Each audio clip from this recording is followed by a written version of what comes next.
Get it. Hey. I guess we should open up the hands and be like, Hey. remember when you used to raise Are the we raising roof? the roof Yeah, now? oh yeah. This one goes out to the ladies. Hey. Hey. Do the twirly one. There's a twirl? I didn't know there was a twirl. That was maybe early 2000s. Oh, okay. Yeah, I was busy. I was missing. I was doing stuff, so sorry about that. Are we on? Are we in? Yeah, we're Hey, what's happening, everybody? It's Ike from Flipside Music, and welcome to What the Pod, a guitar. Katir. Hey, guitar. Hey, a guitar-oriented podcast, talking about stuff in regards to guitars and music retail and gear and stuff. Yeah. Stuff and things. So if you're here, welcome. Appreciate you coming by. If you guys hear any kind of clipping thing going on, let us know. I don't know. We'll Let see. us know because we're not sure if it's Because we're using a different piece of gear. the headphone rig or if it's actually coming through. So. Yeah, so we It don't, might be that we're like clipping that. no. I mean, see how high in the red it goes? See how high in the red? Yeah. Yeah, but We've done that before. Yeah, we've done that we haven't before, and completely that done one went well. We've done that before, and we didn't hear that because we're using a new piece of gear. So a very expensive piece of gear too. That's was here that we dusted off from the shelf in the back. Okay. Oh, Yeah. see, I heard it from there, and I'm a distance. Okay. Yeah. So you guys let us know once we have the chat. Yeah, I guess it's a little crispy. check. It's fine. It's lo-fi. People like that. They're only gonna like that for so long. Here, we'll add some reverb so it's Oh, lo-fi yeah. and Hey. reverb. Get a static. I'm way down here, bud. Static verb. Hey, I'm down here near the label. Did you guys know that Black Friday started today? Did it really? Yeah. In some parts of the country, it started yesterday. Everywhere I turn, Black Friday starts today. It's so stupid. I don't even want to get into that. I do kind of wish. Do we have the chat? Oh yeah, sorry. Yeah. As a side tangent, I do kind of wish we could get rid of Black Friday as an industry, or in the industry, I should say. Well, I had a conversation with who was I talking to? Black Friday starts. It's working. It is. I had a conversation with a vendor yesterday. I think it was yesterday or sometime this week because I don't know what the fuck's going on. But we were having a conversation about the Black Friday, how it's expanded. Like it used to be, hey, it's literally Friday, Saturday, Sunday. Oh, it was and then just Friday. well, but it used to be like Friday, yeah, You had to like Black be Friday. in line. and then it got extended to, yeah, because I remember buying a TV with my dad at 4:00 in the morning at Sam's Club. Yep. My dad calls me. You want to go get a TV? I'm like, yeah, I need a new TV. Sam's Club's got a great deal. Let's go get a TV. So two of us are staying there 4:00 in the morning. But you had to be coffees in there. hand. Doorbusters. You had to be there. Well, I mean, back in the day, I don't know if you guys remember this shit, but I mean, people would like fight and beat the shit out of. I mean, it was brutal. Yeah. So, I mean, I like the fact that has been Who was kind it of eliminated. that every year their Black Walmart. Friday sale was like on the commercial, the person would like progressively get more hurt. Oh, I don't know. Like, because they would open the doors and everyone would just run them over. Yeah, and so they would. Was it Target? I don't know. I can't remember. There's the one where like he would progressively get more and more footprints on him. Yeah, just more mangled. Yeah. He'd be like in more casts. But Walmart used to be. I mean, now you get crazy videos from, from those Black Friday deals. So I'm good. I'm glad that they eliminated that madness because that was kind of crazy. But yes, it only used to be like Black Friday, Saturday, Sunday. It started as Black Friday, then it extended to Saturday and Sunday. So it was the weekend, Black Friday weekend. And then they extended it to Cyber Monday because we had all the cyber stuff. Online when the internet sales. came around. Yeah, when the internets started working heavy. And that's okay too. So it was kind of like, when it was a 4-day sale, that seemed like it was reasonable, right? Yeah. Now it's like 2 weeks ahead, 3 weeks ahead. We're running this shit for 6 weeks.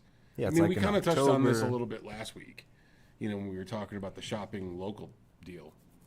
I think we touched on it a little bit, but yeah, Well, I think yeah, I it's, I just think think it's insane. 3 weeks, 2 weeks. It's too long.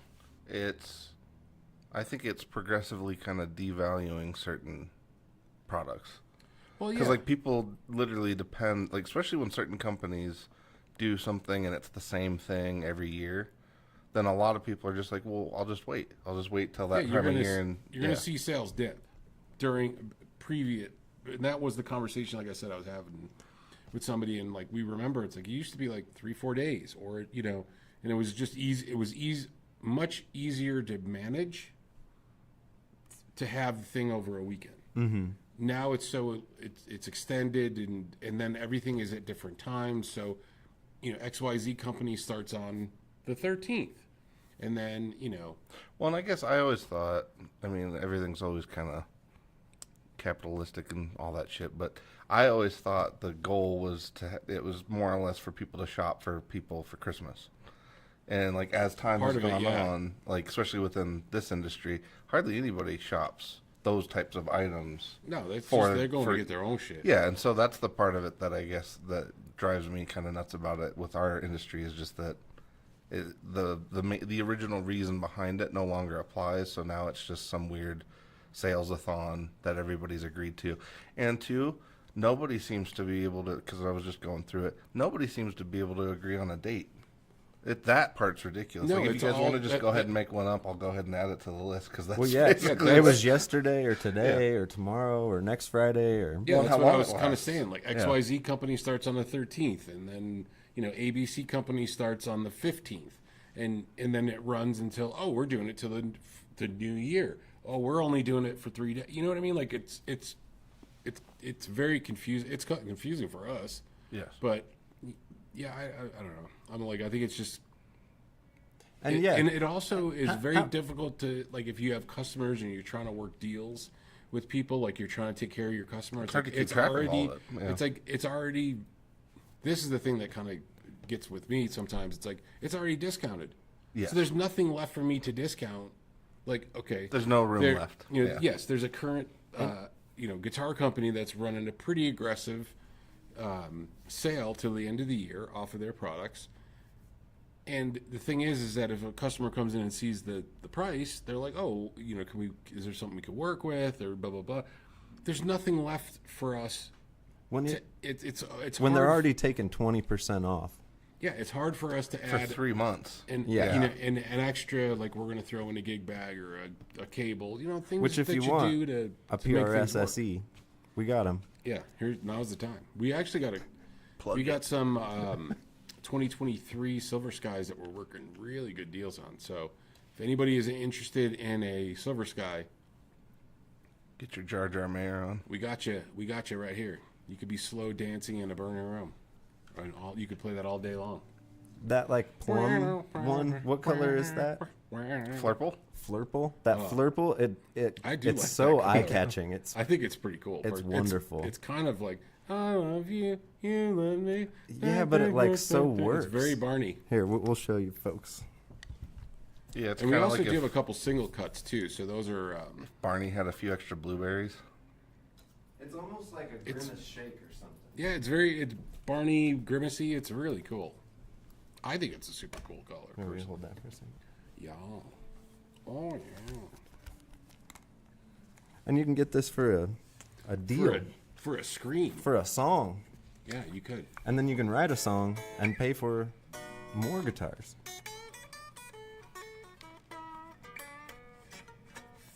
Yeah, that's a nice guitar. You can hear everything. Yeah, it is interesting. It's all the Yeah. John and Paul did a good job. George and Ringo did it. Were Jimmy solid, Reed too. Smith did pretty good. George and Ringo were all right with it too, man. But yeah, this thing's super cool. So, Yeah, come get it. Come get 20% it. off. I think we got these at like near five. That's a It's a deal. and right? they're not So that's like the we got. they don't 20 play like budget guitars. No, these play great. What happened was we bought a closeout thing, and so we were able to get it at a little bit better price. So we're passing that better price on to you. So like, you know, $550, something like that. We can work some stuff out. I'm willing to work some deals. And this is a solid piece. That's a John Mayer right there. It says his name right there. John Mayer model. Yep, see? Johnny boy. Juan Mayer.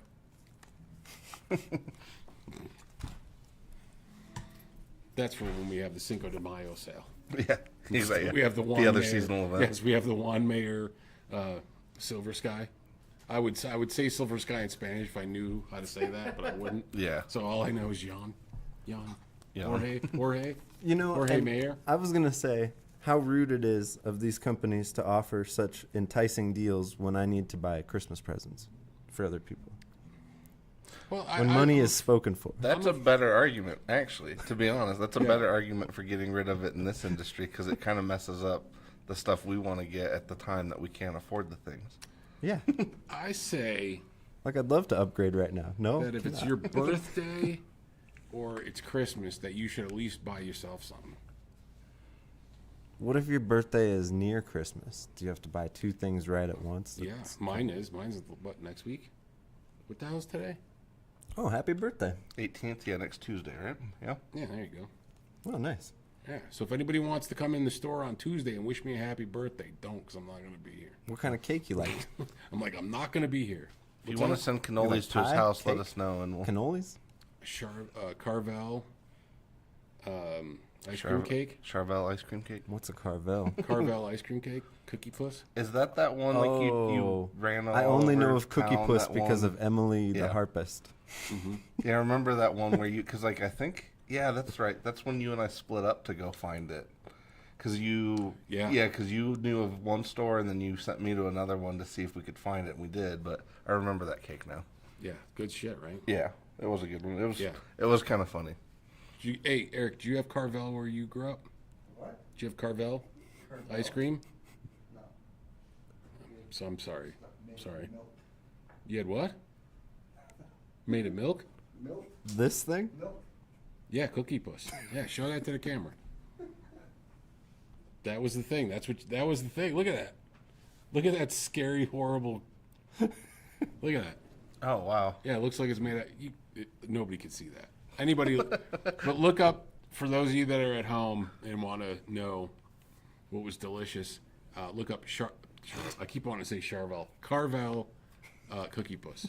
They also had Are those arms or cheek lines? They That's look a like cheek lines. They they're also arms. had, Those are hands. They are arms. oh, they are arms. That's right.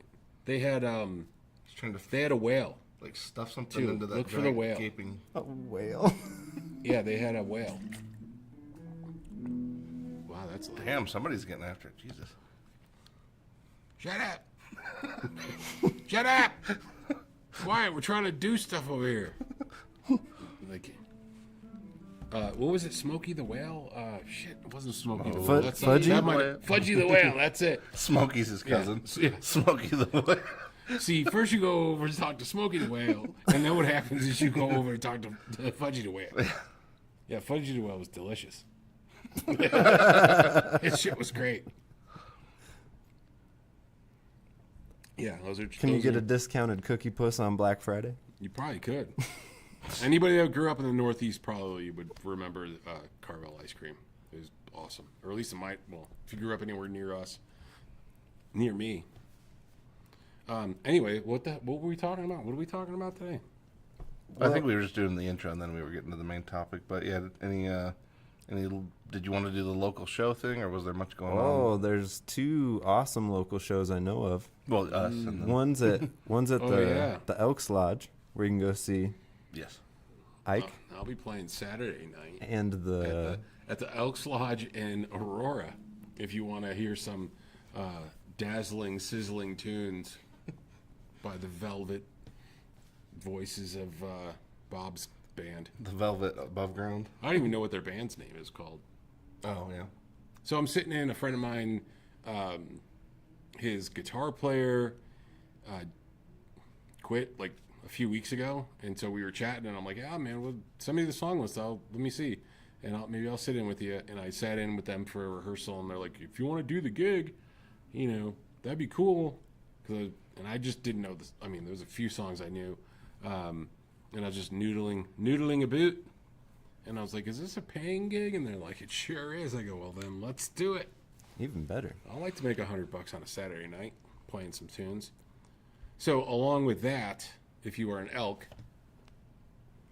And if you're not, go up to Boulder to Boulder, and catch out Blue Pink Little Shoe at the Trident Booksellers. Boom. The boys will be doing their Monday Maris, Monday Ambient Extravaganza On a Saturday night. on a Saturday night. So We're the eminent ambient quartet of our times. So right, exactly. Yeah, I mean, Yeah. it's hard for people to sit through it. Because they're dancing. They're moving, they're grooving, baby. I mean, this was the nicest compliment. There was a dude sitting over at a table, and he was like, Yeah, just full on asleep. yeah. You'll definitely be able to sit through it. But, if you've got a good sci-fi book you've been reading. So what or, else is going on at the Trident that night? just us. Just us. But is We're it, so thrilling like, they didn't need anything else. So, but what I'm saying is there any other, like, you guys are the entertainment? Yeah. Yep. You guys making big money? You asking for big dollars on this? When you mentioned making money at your other gig, I was like, ooh, we're going to make exposure. It's going to be great. Oh, sweet. I almost died of exposure once. So I wish you guys the best. We'll see. We might try to talk somebody into some coffee and maybe a treat. Maybe Oh, yeah, I think we maybe get, some kind of a we do pastry get, of sorts. we do get Yes. coffee. Maybe a Okay. Danish. You get a Danish? Ooh, I don't know, that might be pushing it. I mean, at least they could do is throw in a pastry. That Right? would be nice. We'll You know, see. Yeah, maybe we cookie. tell them I've been just keep the craving a coffee coming. donut. Yeah. A what? Man, A donut? Donut. As long as it's blueberry something, I'll be happy. There's some Toblerone in the back if you want some. That's not a Delicious. donut. Doesn't matter. It's It's delicious. like that's barely consolation. I mean, it's delicious. It is That is delicious. that is good chocolate. Yes. Not denying that, but it's Yeah, not a I donut. can tell because it's only been here a week and there's one bar left. Really, Jesus, there was like a lot of them left on I, Monday. I was a little stressed out on Wednesday and I ate the whole damn bar in one sitting. Like one of those big ones. No, just the little guy. Okay. Well, never mind. We can What? clarify for Janice in a second. But yeah, anything else you guys want to do before we got to the main topic? So show-wise, also Music Gear Expo, DenverMusicGearExpo.com. Go check it out. We're doing a Music Gear Expo in June. We'll be talking about that along the way. We are picking up more people as we go, so should be really cool. One of the marquee attendees will be Julie and Jamie from Earthquaker Earthquaker. Devices. Yeah. The guys from Presonus are going to be here, and they're going to do a presentation. Jamie's going to do a presentation. Ooh, very cool. Gator will be with us. Julie was also doing a talk on kind of the The tariff. the thing. state of the industry. That's coming up next week, I think. Well, I meant she was, I guess, Oh, at the expo as well. Oh, cool. Yeah. So we got a couple maybes that they have to check their schedule. So hopefully those will come through, like Ken from Reverend, Ted from Surfy Bear or Surfy Industries, and Very cool. Terry from Maris. So that one he responded just a little while ago. So Yeah, he's waiting like, on- I got to check a schedule, but I really want to do that. So hopefully that is clear, 'cause that would be super nice. If you can't tell, we're big fans of Maris. Yeah, and I did. There are a couple other companies that I need to chat with that have expressed interest, like Fishman, Death by Audio. We got like some of it's like phone call details, work some stuff out. What's this going to be like? What's that going to be like? Blah blah blah. So should be pretty cool. I'm looking forward to it. I think it's going to be rad. And I'm trying to put a show together, so you never know. I did ask who you wanted. That would be cool. We'll see if they have an opening. Yeah, That would be rad if we can get them, and then maybe we get your other favorite local band to open, and then that would be a super rad show. I even had Actually, another would be band. Great. Yeah. I even had another band that we could maybe talk to for that show. Okay. Yeah. That would be sweet. Good stuff. Would it be the blue pink little shoe Nope. band? Nope. It'd be another shoegaze adjacent kind of band. The Fugazis? Yeah, the Hey, Fugazis. Shoegazis. The Fugazis. Fugazis. Yeah, the The Shoegazis. Shugazis. Hey, they call us the Shoegazis. That's what you could do is a bunch of Goombas from New York. Hey, we're the Shoegazis. Where do I plug in my fuzz pedal? This freaking guy over here, huh? All right. But then, so our topic for the week was why is in-person experience so valuable versus like just watching YouTube videos? Yeah, versus secondhand kind, or even secondhand, like, because you were kind of talking about it too. Like sometimes certain things take hold in terms of trends without people even actually trying the stuff. Like sometimes people start telling other people they need stuff even though they haven't themselves even tried it. Well, yeah. They've heard the other person say that this is a thing. Well, okay, Or even just prime heard example. the recommendation. So then, they just run around spreading more recommendations for things they haven't actually tried. Prime example. Do I need a compressor? How many times do you see that, like on a forum or something? Compressor. Do I need a compressor? I think I need a compressor. And then people Why with do you need- authority say, you absolutely Yeah, do. you totally or need one. you absolutely don't. Right. Yeah. It's like you could just go and Try one. try one and see if that's a thing you like, because I guarantee if you actually put it and play with one, you might go, I don't even know what this thing does. Well, Why do honestly, I like need this? compressors are one of those things. Like no matter how much you think you know what it's doing, until you try it, it doesn't mean anything. Like it literally just doesn't mean anything until you actually try it. From everything I read, I was like, I absolutely need a compressor. I need one. I ended up buying two. Didn't like either of them. Yeah. I mean, I do for what they do, but I didn't need it Yes. It's not a in my necessity. setup. It was like, Some of it, I mean, for compressors, I think there are some, certainly there's some genres that are, it's very useful, very helpful. Yes. Like I think, country, even rockabilly, oh yeah, funk, to level, to kind of really tighten to that thing tighten up. it all up and kind of make it just nice and Or smooth all even- the way through. Or even dudes that are kind of hopscotching between clean and dirty. Yeah. Like I think like bands that have a lot of dynamic kind of ranges going on, then sometimes it's suited to that too. But if you're playing with a lot of dynamics and that's part of your shtick, Yes, yeah. then a compressor. And by that we mean kind of like bluesier things where by dynamics we don't mean in that sense we don't mean shifting as much as it would be like dynamics from like your personal control of the instrument. right, or you're doing a finger picking thing, and part of Yeah. going from a pick to a finger style, or even in between, like a hybrid, you may want the popping. You may want certain aspects of that to shine through, because that's where the power is, and you may not want to squash that into a But if you're a very real level touch thing. feel player, a compressor's the last thing you want. It'll just Right. get rid of all of Yeah, that. they're almost like highlight removals, if that in a way, because like kind of like with what Ike's saying, like especially if you're hybrid picking, you're usually going to get a pretty big volume jump on like the finger part of it, depending on how you play. But I feel like compressors do a really good job of limiting the contrast of those two things, which is what it's supposed to do. But it's one of those things that's kind of, I don't know. I guess I feel like it's odd because like a lot of people talk very positively about it when it's something that technically is sort of subtractive.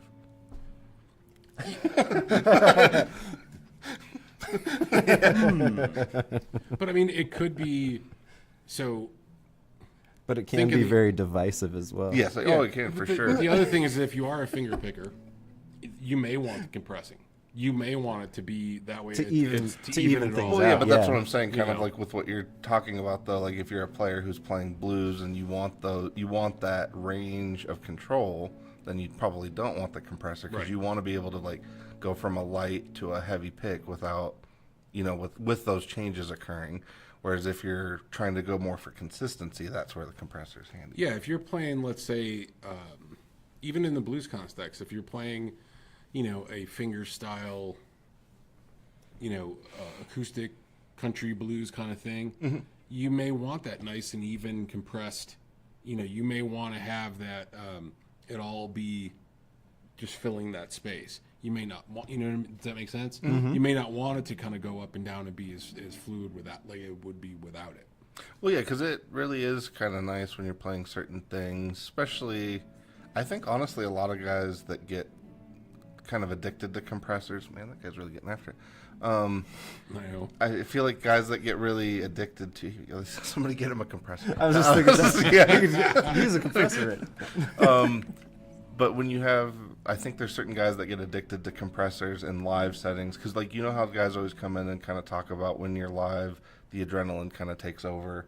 They start kind of attacking things more. Mm-hmm. There's some of those guys that I've noticed because they do that, the compressor kind of reels that in. Reins them in. Yeah, a little bit. whereas like there's other people that I think are using it more precisely, like more for a tool rather than just than a bandage. And if you happen to be that person, Yeah. and then you go online and you very assertively, yeah, say that you need this because they need it, right. go try it. Do you need it? Well, and it makes Like- people feel like they're missing something when oftentimes they're not. They're not. Yeah. Right. Yeah. And that's why I brought up, like, that's one of those ones where you really, the in-person thing, going to check it out, makes a big, big difference. Oh yeah, because Well, how it's gonna feel under your hands versus the 30 YouTubers that you're gonna watch.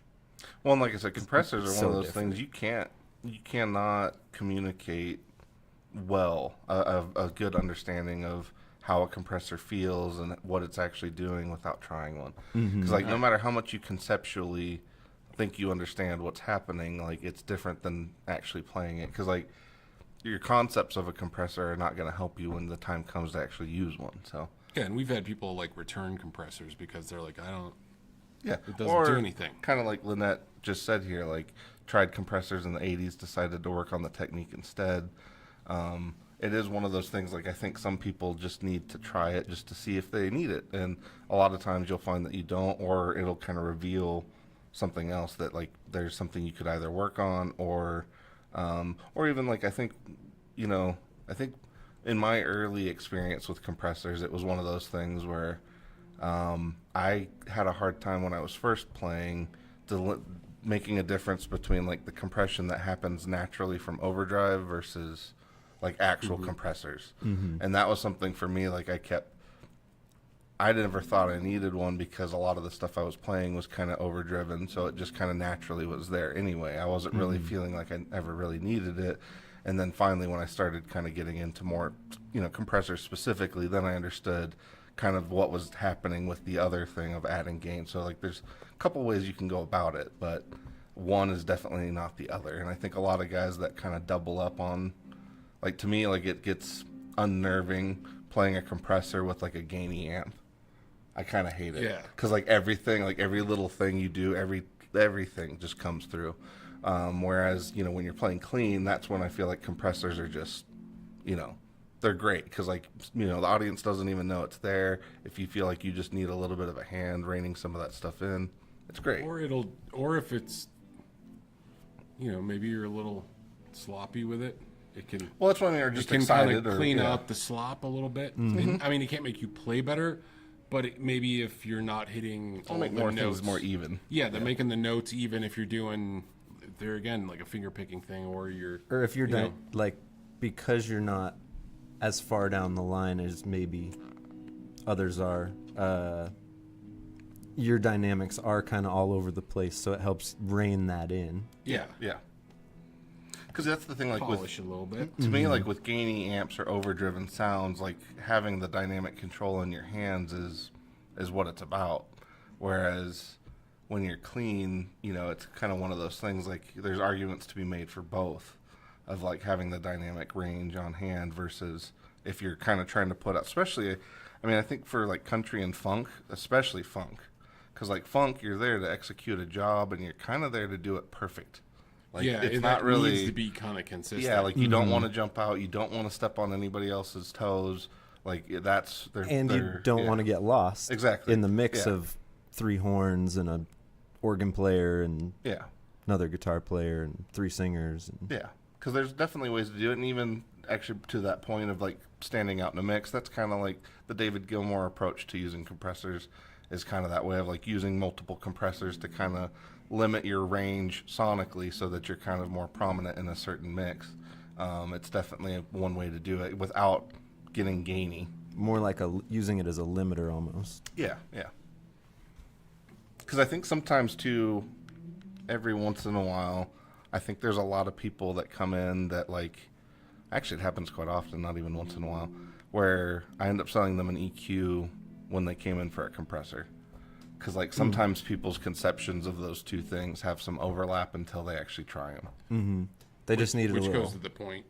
It's Yeah. like going in and while talking to somebody that knows, you know, and can kind of, It's been there and done that. yeah, and understand what you're trying to do with, you know, with the pedal. I mean, it wasn't supposed to be a compressor talk, Well- but we got there. Well, no, but it's an 'Cause then- example of Yeah, how it this makes stuff, sense. of how this stuff, because like to me, I would say like the other element that this sort of enters into that we've talked about recently would be like speakers.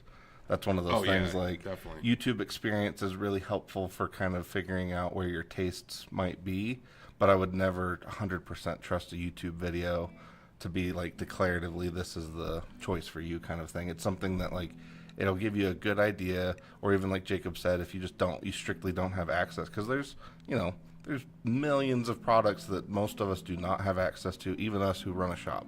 and we have so- a lot of shit here, and we Yeah. still don't. There's still a ton of stuff Yeah. that we don't. Yeah. So yeah, some of that stuff is invaluable for like understanding or getting a notion of how something might be, but nothing beats like actually hearing it for yourself. And sometimes too, the thing that happens in real life that YouTube does not prepare you for is it might not be for you. Like that's the thing. Like it's great, but it might not be for you, and you don't know that till you try it. Well, like a Klon, Right. the Klon circuit, it's the mythical, wonderful, most amazing pedal ever. I've never vibed with one, not any of them. Like I've tried a dozen at this point, and it's just not a pedal for me. Yeah. If it doesn't work in your sound or what you're doing, I mean, I think there's certainly places for. Oh, and that's You not know. to say it's not a good pedal for other folks. Yeah, and it's the same. I mean, it's the same as like fuzz pedals. We get that where guys are like, I don't. Oh yeah, I've been understand. I having don't that like fuzz. that or blah, discussion blah, with blah." Colin for like 7 years now. So yeah. Yeah, exactly. Well, but it is one of those things, and I guess sometimes too with what we do here specifically, I guess like none of us have ever claimed to be like these amazing over the top players or anything. But I will say, as a group, we have a shit ton of experience when it comes to pedals and a lot of the gear that we do carry. Because most of the gear that we carry is stuff that one of us or most of us have owned. Like there's a lot of reasons behind the things that we carry here. Yeah, it's because we like. Yeah, and that's the Yeah. thing. Like, I wish some Mhm. people would at least trust us a little bit more on, because some people just go right with it. But a lot of people, like, if everybody in the shop is telling you that something's pretty good, it's pretty good. Yeah, like that's it's one of a- those things. Like, yes, again, like like we said, it might not be for you, might not be your thing, might not be your flavor. And- But chances are, within that category or whatever that thing is, it is probably really good if all of us are like, that's pretty good. Yeah, well, it's kind of like if we do the food analogy. It's like if we go, that key lime pie is the best one we've ever had, and Well- you're like, I don't like key lime pie. We're Right. like, Or just because you don't like pineapple on pizza doesn't mean. I was like, no, no. I will beat you with this microphone. But just because it doesn't work in your setup doesn't mean it might not Doesn't work in shouldn't mine. work in anybody's setup. It work. I don't know. It works in mine. I don't know. I like to get kind of weird and atmospheric though. So Well, then Atmospheric pizza. Mystic Pizza. Actually, I think there was a place called Mystic Pizza in Boulder. I think it was a at one point. movie, wasn't there? I think Julia there was a- Roberts yeah, movie, like way maybe, back in yeah. the day. I think maybe in the 80s or 90s or something. Anyway, yes. So trying stuff out in person, it makes a big difference. I mean, the stuff, and everybody's talked about this. You got, who knows what rig any of the YouTubers are running through. A lot of people do explain it. Certain guys like Henning and other dudes are like, hey, this is what I'm playing through or whatever. But it's going through there, and they may have some type of EQ on that, and then from there it's got to get uploaded. Then it does get compressed back on the compressors. Or- and YouTube, and then you're listening to it through your phone or your speakers at home, and who knows if you have like a cheap pair of Temu monitor speakers, or you got a really nice set of like Yamaha, H whatevers. Mm-hmm. Or headphones or whatever. Headphones it might be, and then the headphones are like, adding their are own they EQ Beats curve. or are they Shure or Sennheiser or They all have their own EQ curves. yeah, and everything's going to kind of be a little bit different. So the thing Well, is and- being in the room like is going to at least you're going to be in front of the thing. like with tube screamers in particular. What is happening? What's all these voices? I thought I wanted a tube screamer or needed a tube screamer because of the like Right there. what it was called. But then in the rigs that I was running, I wasn't pushing tubes at the edge to where it would. It wasn't doing the thing that it was designed for. Well, and that's the thing too with like certain pedals. Ziggy's like, what the hell's going on? Because I was a bedroom player and I had no business turning a tube amp up. Well, there's that, and then the tube screamer specifically too was kind of made to address the mid-range deficit on like Fenders. yeah, on like the mid 60s Fenders, the black panel stuff, and so it's just kind of. And I know it's like it's hard to tell where it's coming from Yeah, when I'm we're like, hearing it through the condensers. But anyway, I'm sure you guys are listening to this too, going, "What is happening?" or over why there? do they keep looking around all weird? But yeah, the main thing with like certain pedals when they were designed or when they were prominently kind of featured for the first time, a lot of them were meant to kind of push certain amps or address deficits and other things. So like tube screamers definitely, because like when you put a tube screamer in the right context, like it does the thing. It's just Yeah. whether or Oh, not they're that's up to amazing you or tools, not. yeah. Yeah, like whether you like that, that's your choice. But it definitely does a really great thing. It's just one of those things of like. But not in front of my solid state amp at very low. And that's what I was going to say is like when everybody's like running around being like, yeah, this is the like, especially tube screamers, because like everybody for the longest time was like, oh, you have to have a tube screamer in your roster, and it's like, no, you definitely don't. There's a million other overdrives that you can try, and I guess it's pack mentality that kind of enters in on the internet, or at least with like the non real world experience, because I feel like a lot of our customers that are into pedals here, also including ourselves, the more than half the fun is like the thrill of actually trying something that you haven't heard a million times. So that, because I think all of us end up with things that are usually well off of the beaten path, and that's where like real world experience comes in, because it's like, yeah, you could have the your run of the mill vanilla screamer, or you could get like a Hudson sidecar. Like those are Yeah, wildly sidecar is really good. But, Yeah. I mean, a tube screamer works in the right, like you said, it works in the right setting. I mean, it depends on what you're doing. It could work there, but it may not. But for you young know- me who just needed a distortion pedal, right. I don't know if a tube screamer into a Marshall is the best. it does the thing. It tightens up the low end and pushes it over the edge. Yeah, it's more though the kind of like. But there's a little bit more mid-range in the Marshalls than you were getting out of the Well, yeah, tube out of the screamers. Fenders. Than you Tube know what I mean? screamers and For the sure. Marshalls actually do sound really great with like a Les Paul or like a humbucker style thing. But actually, I would say that's actually where Klons entered the picture. Was actually a lot of guys that were using tube screamers that wanted something that was a little bit more neutral but still had a good mid-range push.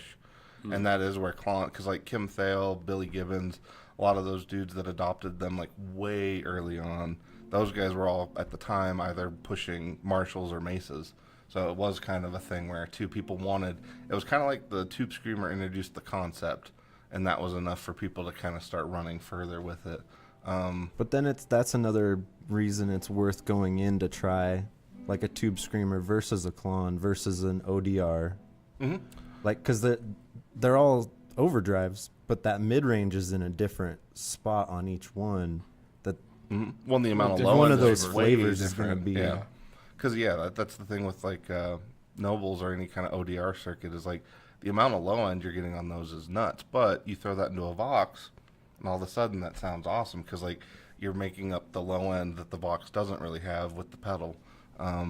Same thing with like hotcakes, like the Crowther Audio hotcake. That's one that not a lot of people always get to try, but it's one of those things of like, you put that in front of the right amp and it's just like, it's incredible. you put it in front of something that's already kind of dark and heavy, and it just kind of turns to mud. So it just depends on the context. And until you try those things, getting a sense of context is pretty difficult, I think. 'Cause to me, like in the early days of looking at gear, before I was able to try stuff the way we do now, I don't know. I guess there was a lot of really easy misconceptions to get based on verbiage.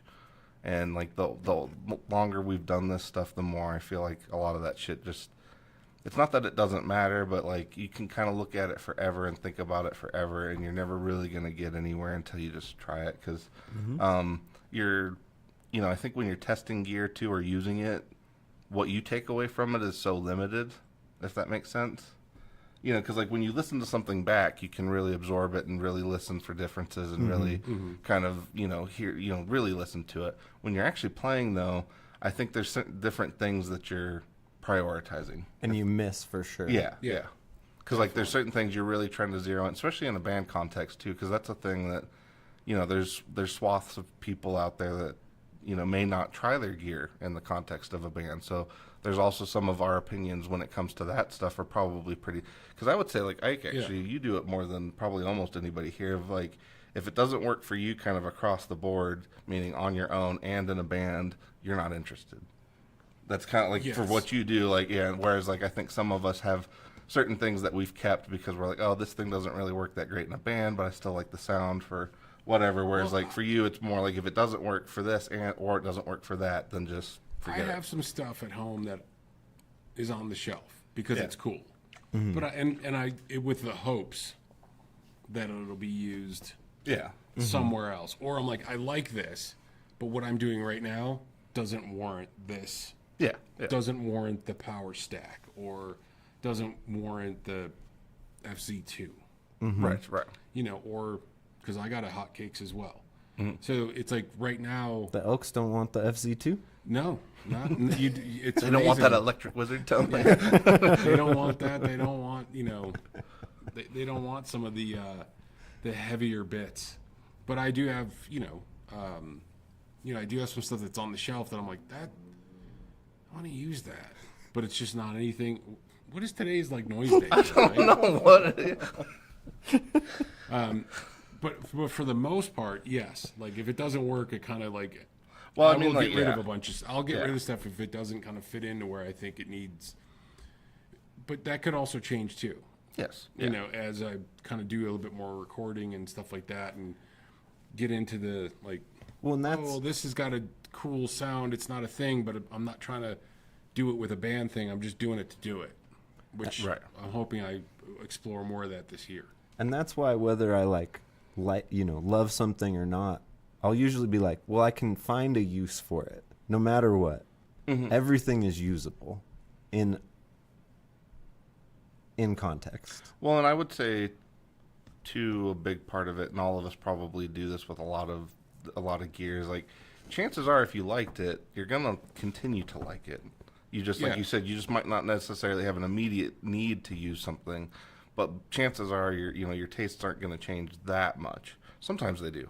But it's one of those things of like sometimes certain things are worth keeping, because like I do feel bad for like we do have certain customers that have like they feel like if they're not using it they got to immediately get rid of it, and then they just end up buying the same thing like 3 or 4 different times because they're like, oh, I really love this thing but I'm not using it so I'm going to get rid of it, and then they buy it again because they miss it, and then they're like, oh, I'm not using it so I'm going to get rid of it, and then they just kind of keep repeating that cycle. Whereas one of the pedals I think that came to mind was the data corruptor.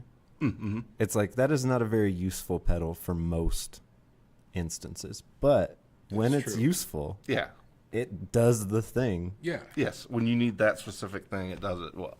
And I would say there's a lot of that stuff.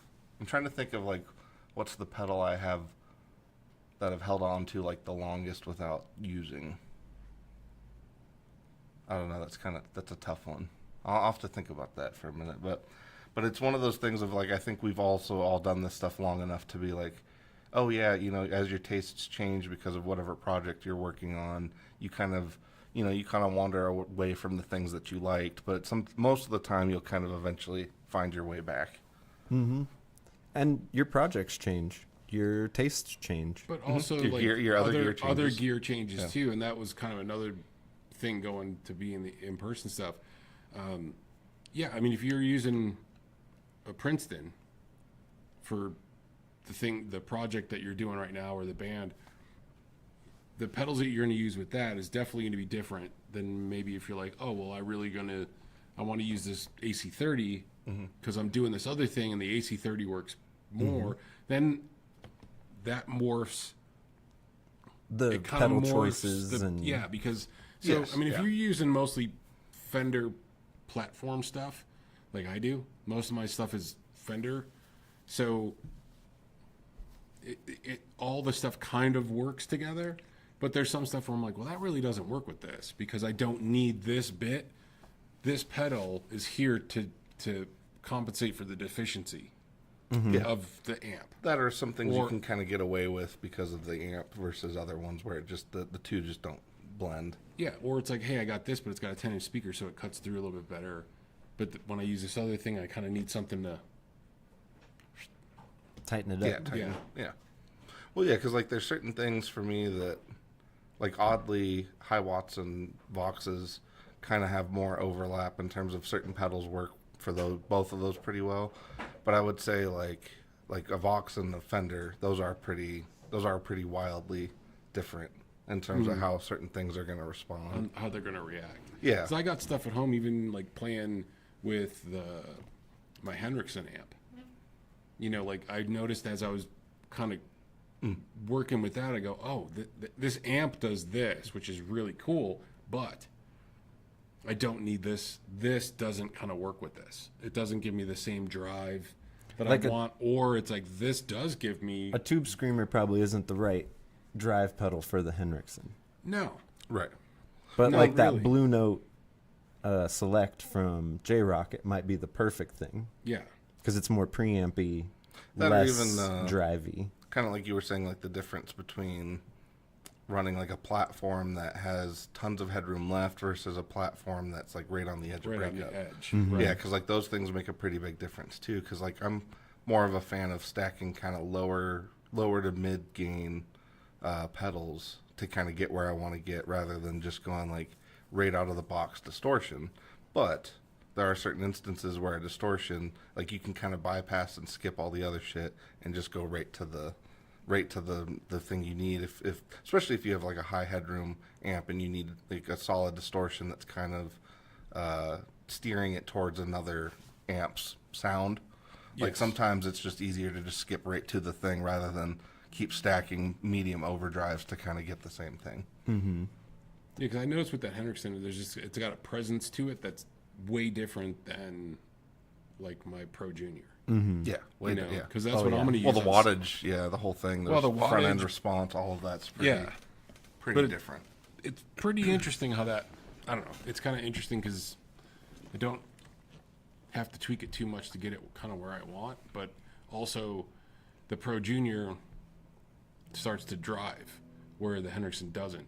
So I do need to do. Well, that's sort of what I need mean to get it about to running the- out of headroom versus not running out of, like, because Yeah, I like, kind of need to get it to the part where it feels like it's breaking up, and then hit it with something else to get it yes, to where I like it for when the Pro Junior starts to be there's already gritty. well, yeah, because chances are with like the Pro Junior, you could get it to where it's breaking up and then hit it with an overdrive, and you're pretty much where you want to be. Yep. The Hendrickson, you kind of got to overdrive your overdrive to get where you want. Yes. Yeah. Almost like a Benson preamp or something would be. Well, and to me, I found wouldn't hurt. I found a lot of pedals are really. I guess that's actually kind of why I like transistor-based drives and fuzzes, is because a lot of those they kind of give you that sensation you get when an amp is like really cranked up without having to like actually put it through that strain. Because like when you mentioned Benson or like any of the transistor-based kind of treble boosters, preamps, anything that's kind of like that. They kind of give you the response of an amp that's already cranked up. So then if you hit it with something else, you kind of get into that gainy territory without having to like blow your head off. So Right. I think that's one of those things too of trying that, because that's actually, now that we're kind of into this in terms of the real world experience, headroom's probably another huge misconception that flies around the internet of like, because I remember when I was first looking at amps, and depending on the genre or whatever kind of information you're looking at, some people, especially like with metal for the longest time, was like, oh, well, you just got to get a big ass 50-watt amp and crank it. Like you got no other choice. And whereas like now, like now that I'm, I've been through enough of the stuff, I'm like, no, there's a lot of different ways to get what you need. You just got to choose the right one for what you're doing at the time. But a lot of those conceptions about headroom, like I did not, like I don't think anything really could have prepared me for like the difference between like a Champ and a twin reverb. Right. Like and wattage can be yeah. a misconception too. Yes. That can be all over the place. Where like 100 watts solid state and 100 watts tube, Yeah, wildly different. kind of different things. Well, and even the concept and numbers applied to wattage, because like, I think a lot of people assume that like a 10-watt amp and a 100-watt amp is a difference of 10 times. And it's not like 100-watt amps, it's 10 times louder than a 10-watt amp. Like it doesn't work in a linear progression Or like that. 100-watt is Yeah. double a 50-watt. Right, yeah, like people think that, and it's like it 'cause doesn't that's work what that they way. think. I mean, you're not that No, the much wattage louder. really translates to how efficiently you're moving certain frequencies, and like, especially with certain amps, that's why like with metal amps, you're trying to move more low end quicker. And that's usually what, higher wattage amps kind of translate to moving more low end frequencies quicker, which kind of is, appropriate for the genre, but it's not necessary like across the board. And I would say like a lot of times like the whole headroom thing is something that until you try certain things, it's really hard to, because certain amps, like, like right when you're getting right to that spot where you're running out of headroom, that's the sweet spot. And then there's other amps like high watts, which are rated at 100 watts clean, so that means like realistically they're actually putting out like 150, maybe even 200 watts once you crank them up. And so it's like those things just, no amount of internet research prepares you for like what those amps What are that like in feels like, person. yeah. Well, All right. and then people's. Oh, did you want to wrap up? No, you can go ahead. Well, I've got been some- watching a lot of the Henriksen reviews, and it's Are funny. you going to get one? Probably. That like some people are like, oh, it can't keep up with a drummer in a band, and other people are like, oh, it keeps up with a drummer in Yeah, a band just fine. Yeah. Plenty of room, and that's an interesting like, who's right, who's wrong. Well, it They're all depends on right. the- They're it all depends wrong, on the band. Yeah, it depends on the drummer. It depends on the band and the drummer. yeah. Like if you're playing, I mean, Hendrickson's mostly known for more jazz stuff. But if you're playing with a jazz drummer, there's definitely enough. But these are all jazz like Oh, reviewers. well, then there's plenty of. Well, yeah, I but think there's like plenty jazz of, rock versus like classic, like, I don't know, like classic, like it's because I know what you're talking. It is all over the place, Because I'm yeah. thinking like drummer with actual sticks or mallets versus like drummer with brushes. brushes. Yeah, because right. it's like those those are I miles think- apart. I think those things are pretty dang loud. But that's why it's worth checking things out in person if you can. Yeah. Yes. And seeing what you can do. And I guess part of what instigated the conversation between Jacob and I before we did this show was that I think there's like a fundamental lack of like trust for real world experience when it comes to dealing with certain people. Depends, not always, like, not all stores and stuff are created the same. I know that.